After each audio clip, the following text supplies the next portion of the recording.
أهم حركة في الحليب العدني هذه.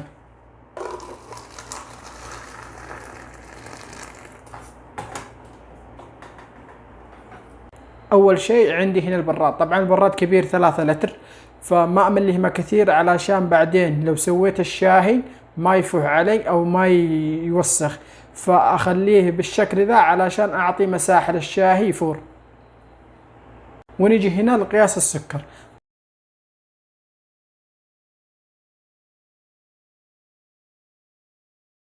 فمقياس السكر لأي براد يعني ما تعرف قياسه اللي هو بالغطاء، فأنا مثل ما قلت لكم إنه ما مليت البراد فما مليت الغطاء سكر كثير.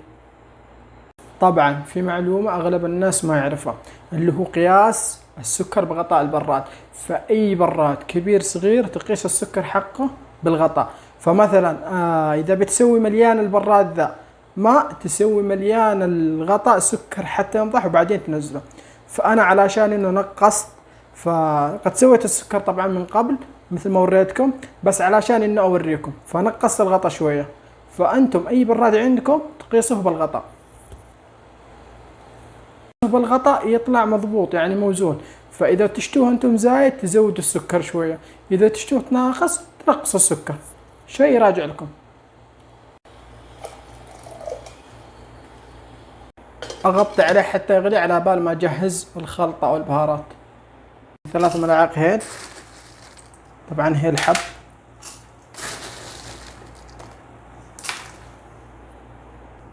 3 ملاعق قرنفل. الملعقة الثالثة مثل ما عودتكم البهارات نطحنها ونستخدم منها كمية والباقي نخليها المرة ثانية. ملعقة واحدة قرفة، تقريبا نص الملعقة زعفران، وإذا مش متواجد عادي تستغنوا عنه.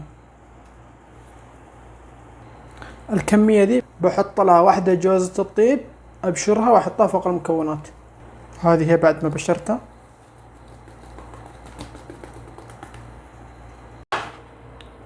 وهذه البهارات بعد ما طحنتها باخذ منها كمية للبراد. الكمية الماء اللي عندي بحط له ملعقتين مليانين.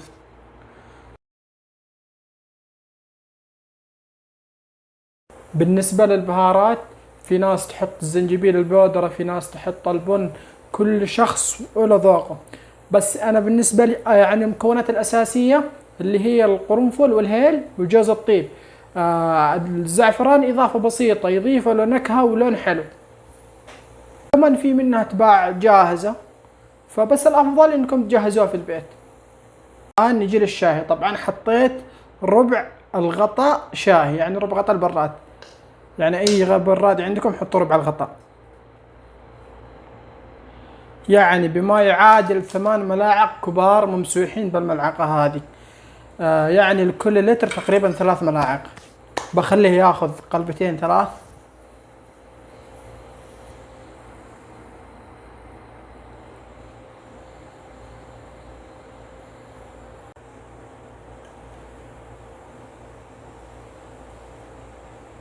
الآن بعد ما عقد كذا بالشكل ذا وطبخ، الآن إضافة الحليب. الحليب له طريقتين أو بمرحلتين، بوريكم إياها كلها.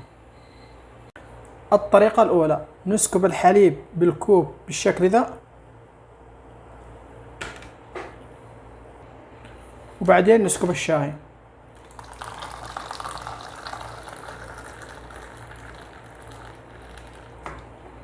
بالشكل ذا. ما شاء الله تبارك الله. أما الطريقة الثانية اللي أنا بفضلها إنه نسكب الحليب داخل البراد نفسه. مثل ما قلت لكم عندي 2.5 لتر ماء، بحط لكل لتر تقريبا 1.5 حليب. الله أكبر. وهذه الثانية وهذه الثالثة.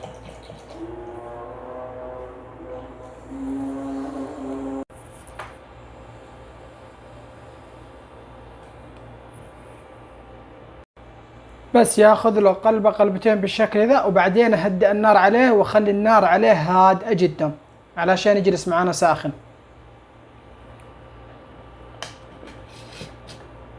وهذا هو جاهز. ما شاء الله تبارك الله.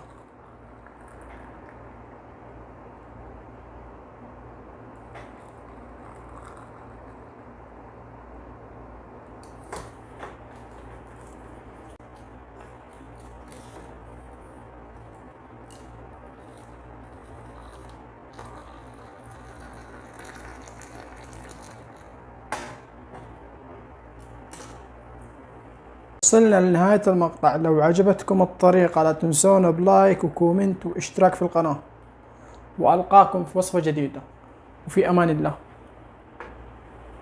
أهم حركة في الحليب العدني هذه.